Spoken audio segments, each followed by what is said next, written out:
Ça y est, on peut le dire, joyeux Noël. Vous avez vu la naissance du prince divin, vous avez vu l'enfantement de la reine du ciel. Et dans l'un et l'autre, vous avez pu remarquer la pauvreté la plus cruelle, jusqu'à manquer du nécessaire. C'est le Seigneur lui-même qui a retrouvé cette haute vertu, cette perle évangélique qu'il faut acheter en vendant tout ce qu'on possède. Elle est le fondement essentiel de tout édifice spirituel. Car tant que le cœur est embarrassé du bagage des biens temporels, il ne peut monter vers Dieu.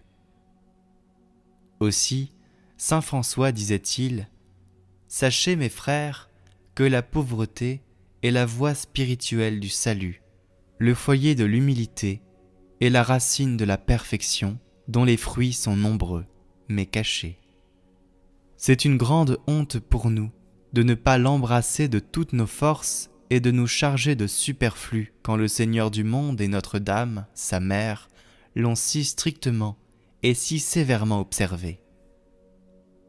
Et saint Bernard dit également « Cette pauvreté abondait sur la terre, et l'homme n'en connaissait pas le prix. Aussi le Fils de Dieu descend, plein d'amour pour elle, et l'a choisie afin de nous la rendre précieuse par l'estime qu'il en fait.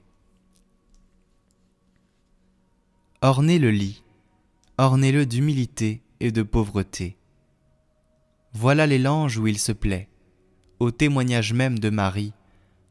Voilà les soieries dont il aime à être enveloppé. Immolez à votre Dieu les abominations de l'Égypte. Ainsi parle saint Bernard. Et il ajoute, dans le sermon pour la Nativité qui commence par ces mots, « Béni soit Dieu le Père ». Enfin, il console son peuple. Voulez-vous savoir quel est ce peuple ? Le pauvre vous a été confié, dit l'homme selon le cœur de Dieu. Et Dieu lui-même dit dans l'Évangile, « Malheur à vous, riches, parce que vous avez eu ici-bas votre consolation, qui en effet les consolera, ceux qui ont déjà leur consolation. » L'enfance du Christ ne console pas ceux qui plaisantent. Les larmes du Christ ne consolent pas ceux qui rient. Ses haillons ne consolent pas ceux qui marchent superbement vêtus. L'étable et la crèche ne consolent pas ceux qui aiment les hautes chairs dans les synagogues. C'est au pasteur qui veille qu'est annoncée la joie de la lumière, et qu'il est dit que le Sauveur vient de naître. C'est aux pauvres et aux travailleurs, et non pas à vous, riches, qui avez ici-bas et votre consolation et votre héritage. Ainsi s'exprime saint Bernard. Vous aurez pu aussi remarquer la profonde humilité qui environne la nativité elle-même. Car Jésus et sa mère n'ont dédaigné ni les tables, ni les animaux, ni le foin, ni tous ces vils accessoires. Au contraire. Dans tous leurs actes, ils ont soigneusement gardé l'humilité. Et ils nous l'ont recommandé. Efforçons-nous donc, avec tout le zèle dont nous sommes capables, de pratiquer cette vertu, car sans elle, il n'y a pas de salut, et nulle de nos œuvres ne peut plaire à Dieu si l'orgueil s'y mêle. En effet, selon saint Augustin, c'est l'orgueil qui des anges a fait des démons, et c'est l'humilité qui rend les hommes semblables aux anges. Et saint Bernard dit, « Quel doit être l'homme, pensez-vous, qui prendra la place de l'ange réprouvé ? Une seule fois l'orgueil troubla ce royaume, en ébranla les murailles, les renversa même en grande partie. Et quoi, cette cité ne déteste-t-elle pas un tel fléau ? Et ne l'a-t-elle pas en abomination ? Soyez-en certains, mes frères, celui qui n'a pas pardonné à l'orgueil des anges ne pardonnera pas à l'orgueil des hommes, car il n'est jamais en contradiction avec lui-même. » Ainsi dit saint Bernard. Vous avez dû encore remarquer dans Marie et dans l'enfant Jésus, mais surtout dans ce dernier, une grande affliction de cœur. Saint Bernard s'en explique ainsi. Le Fils de Dieu devant naître, comme il était en son pouvoir de choisir le moment, il choisit celui qui devait être le plus dur et à un petit enfant, et au fils d'une mère pauvre qui n'avait que des haillons pour l'envelopper, qu'une crèche pour le coucher. Et dans une si grande nécessité, je ne vois pas qu'il soit fait aucune mention de fourrure ni de peloterie. Et plus loin, le Christ qui ne peut se tromper fait choix de ce qui est le plus dur pour la chair. C'est que cette dureté est ce qu'il y a de meilleur, de plus utile et de plus avantageux. Quiconque enseignerait ou persuaderait le contraire, il faut le fuir comme un séducteur. Et plus bas, mes frères, comme Isaïe nous l'a promis, ce petit enfant sait éprouver le mal et choisir le bien. Le mal, c'est le bien-être du corps. Le bien, c'est la souffrance. En effet, n'a-t-il pas choisi l'une? N'a-t-il pas réprouvé l'autre, ce sage enfant, ce verbe enfant? Telles sont les paroles de saint Bernard. Allez, et faites de même, discrètement cependant, et sans excéder vos forces. Maintenant, comme nous pourrons parler ailleurs de ces différentes vertus, revenons au lieu de la nativité.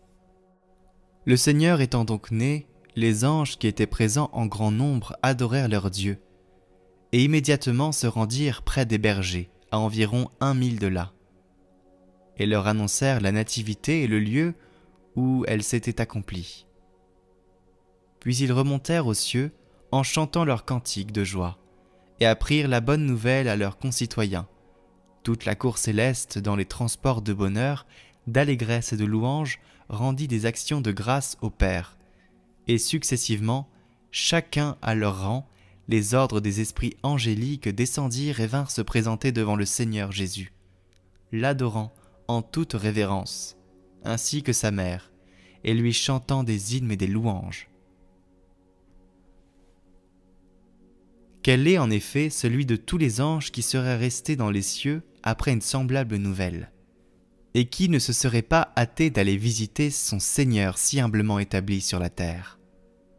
Cette idée d'orgueil n'aurait pu venir à aucun d'eux, car comme dit l'apôtre, lorsqu'il introduisit le premier-né sur la terre, il dit « Que tous les anges de Dieu l'adorent. » Au reste, et quoi qu'il en soit arrivé, une pareille pensée au sujet des anges ne peut que paraître agréable et pieuse. Les bergers vinrent donc et adorèrent l'enfant Jésus, rapportant ce que les anges leur avaient appris. Et Marie, dans sa haute sagesse, conservait soigneusement en son cœur tout ce qu'elle entendait dire de son Fils. Puis les pasteurs s'en retournèrent joyeux. Et vous qui avez tant tardé, fléchissez aussi le genou et adorez votre Dieu, et ensuite sa mère, et saluez avec respect le saint vieillard Joseph. Puis baisez les pieds de l'enfant Jésus, étendu dans la crèche. Priez Notre-Dame qu'elle vous le donne, ou qu'elle vous permette de le prendre. Recevez-le dans vos bras, considérez et gardez en mémoire les traits de son visage. Embrassez-le avec respect, et réjouissez-vous en lui avec confiance. Vous le pouvez faire, puisqu'il est venu pour les pécheurs et pour leur salut, qu'il a humblement habité parmi eux, et qu'il s'est enfin donné pour être leur nourriture.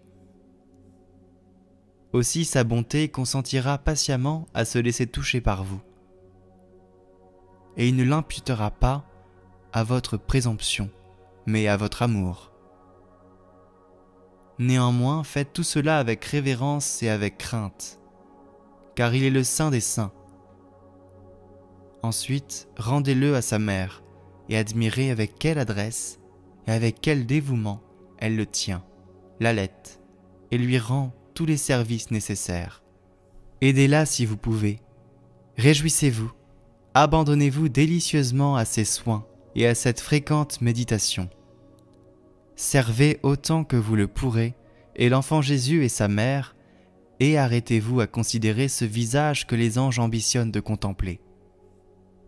Mais toujours, comme je vous l'ai dit, avec crainte et révérence, de peur d'essuyer un refus, car vous devez vous juger souverainement indigne de pareils entretiens.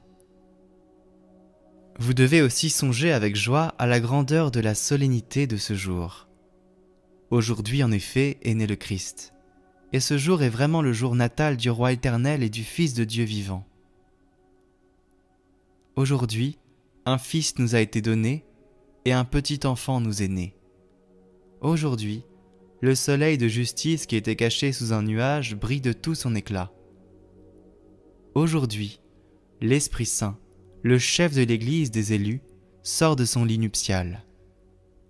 Aujourd'hui, montre son visage désiré, celui qui est beau et admirable au-dessus de tous les enfants des hommes. Aujourd'hui a retenti l'hymne des anges. Gloire à Dieu dans les hauteurs du ciel.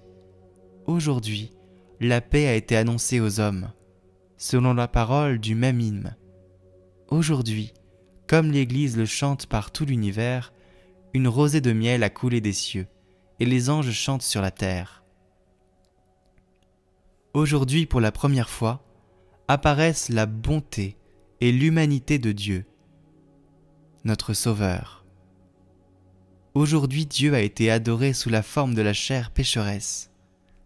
Aujourd'hui ont été opérés ces deux grands miracles qui passent toute intelligence et que la foi seule peut comprendre, la naissance d'un Dieu et l'enfantement d'une Vierge.